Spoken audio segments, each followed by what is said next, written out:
Hello everybody and welcome to this JavaScript tutorial. My name is George and today what we're going to do is that we're going to receive some input from the user using a function called prompt in JavaScript.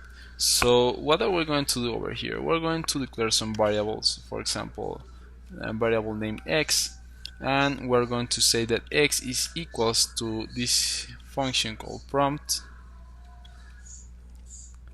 and let's just say, hey, what's your name? I just wrote this all wrong, sorry for that.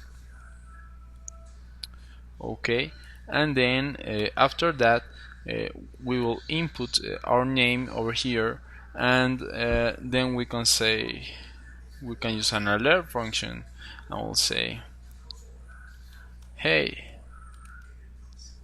and then we use our variable x and just type in something like nice to meet you, just like that. So let's save this program, and after we're going just to reload this, and the first thing that we see is this dialog box that is asking, hey, what's your name? And I'm just gonna go in and type George and say okay, and then it is going to say, hey George, nice to meet you. So let's try to understand what is really happening over here. So first we declare a variable, it is called x, and right now it has nothing on it, it has no value.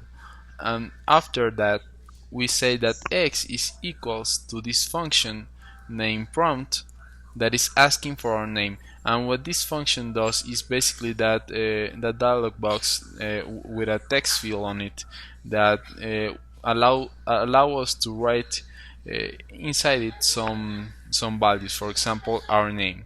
And then all we do is say hey, we put here the variable that right now this should contain our name, the name we typed in earlier, and it says hey George, nice to meet you.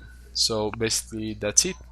If we reload again, we can type another thing else, for example, I don't know, whatever characters you want, and just say okay, and well, the program will think that this is your name. So that's pretty much it. So I hope you guys like this tutorial. This is the prompt function. I hope you find some use for it, and we can also use it, for example, for doing some math. So why don't we try that out? So let's say instead of asking for our name, let's say type a number, and then let's declare another variable over here, a y variable,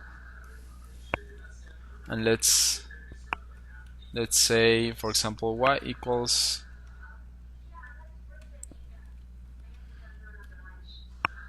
another number.